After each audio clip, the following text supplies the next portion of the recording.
So I just got some news back from our attorneys that basically shared that apparently the news we got came from someone that they believe hacked into the Second Appellate Court system and sent that news. But apparently their office is still yet waiting for the answer to come down, that somebody went ahead and jumped the gun or said whatever they said, but it did not come from the appellate court. I just spoke to you. In fact, I just spoke to the whole world to declare my joy, my thanksgiving at the news that we received. And now we're being told that it came from an anonymous source hacking into the system. Imagine that, of the Second Appellate Court in the state of California. So we don't know if it's a hacker. We don't know if it's somebody from the inside, but somebody got on their system and told this news. So point being, for me, I've always lived by a code. I've been a minister of the gospel for years, but I've always lived by this code. I've always said to God, Lord, if I sin privately, I will come to you and I will ask your forgiveness.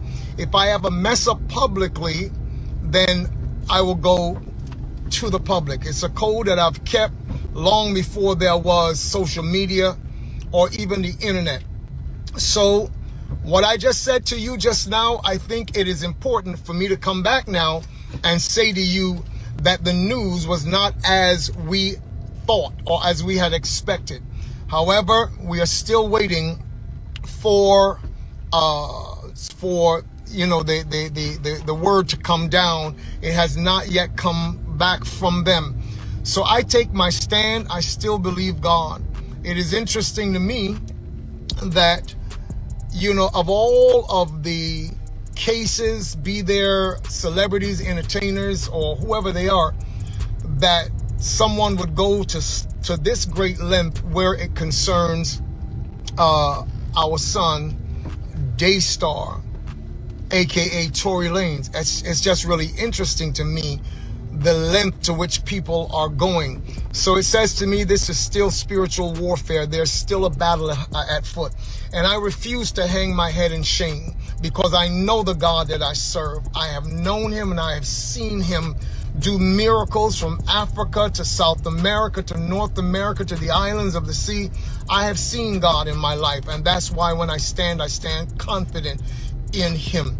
God says he will never allow his children to be put to shame before their enemies. So I just wanted to let you all know that I got a call back, and that's what I was told. So we're still waiting. And those of you who are praying people, and those of you who in fact have that kind of relationship with God, I just call upon you to stand with us, because we refuse to take our faith off of what we believe.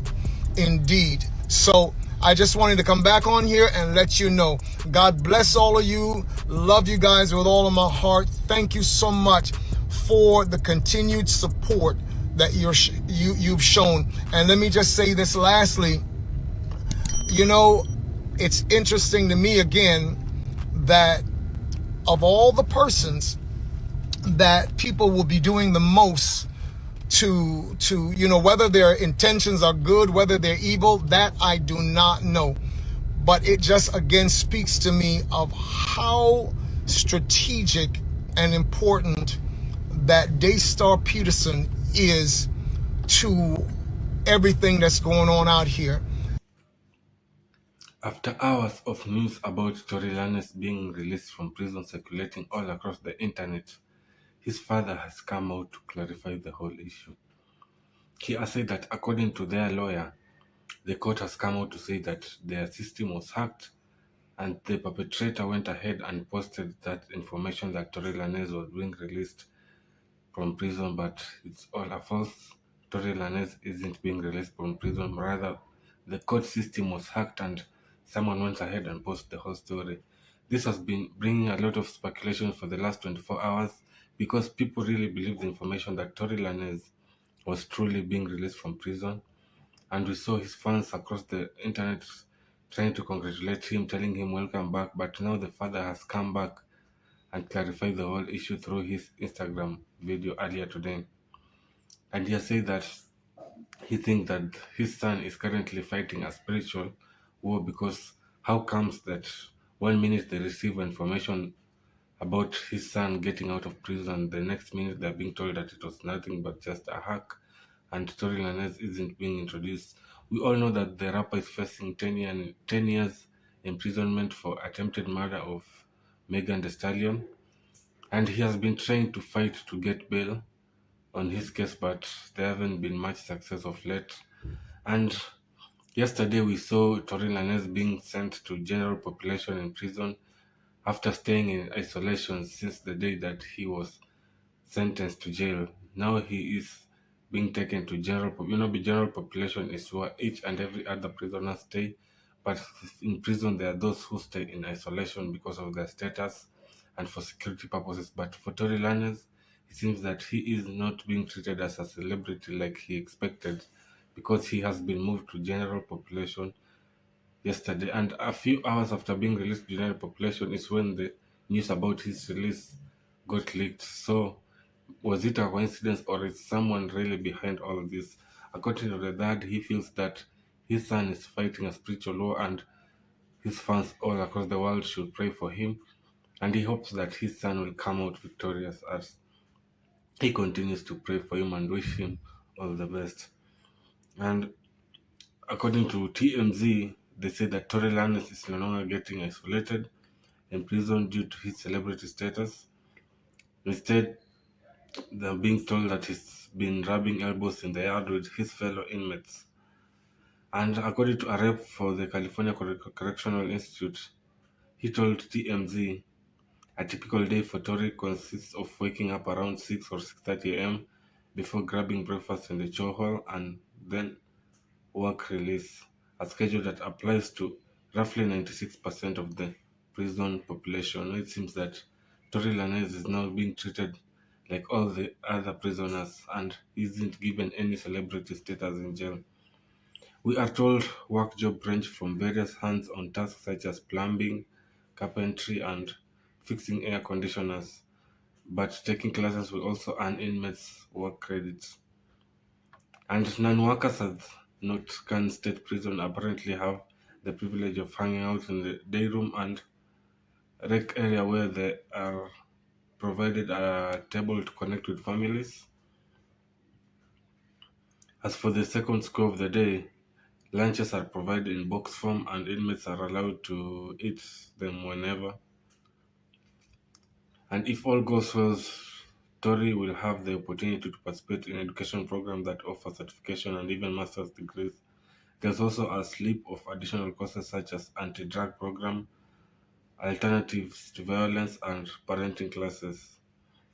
And when Tori goes out in the yard, we are told he's able to mingle with all groups within the general population, something his legal team stresses was important for his prison experience.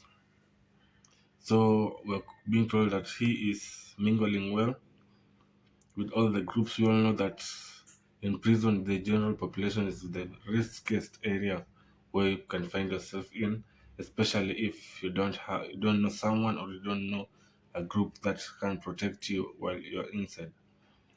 And the official says there is no extra security shadowing him, and he's just a common inmate like everyone else. And closing out the day in prison, dinner is typically served at 5 p.m. head count, and the day room and the yards are reopened for inmates to socialize until 9 p.m. when they return to their cells for lights out. And Torres maintained a positive attitude in the last week and was even able to nab a musical win. His new pull-up collaboration with rookie singer and producer Yume boosted a 1 million stream in just 1 week. Too bad he won't enjoy that success because he's currently still serving his 10-year term for attempted murder of Megan. the stallion. So we hope that we'll be getting more and more updates concerning this story. So make sure you like, comment, and don't forget to hit the subscribe button so that you can be notified each and every time we upload a new video. I've been your host. Call me Alestin Mandela, and I'll see you on the next one. And don't forget to share our video, guys, kindly.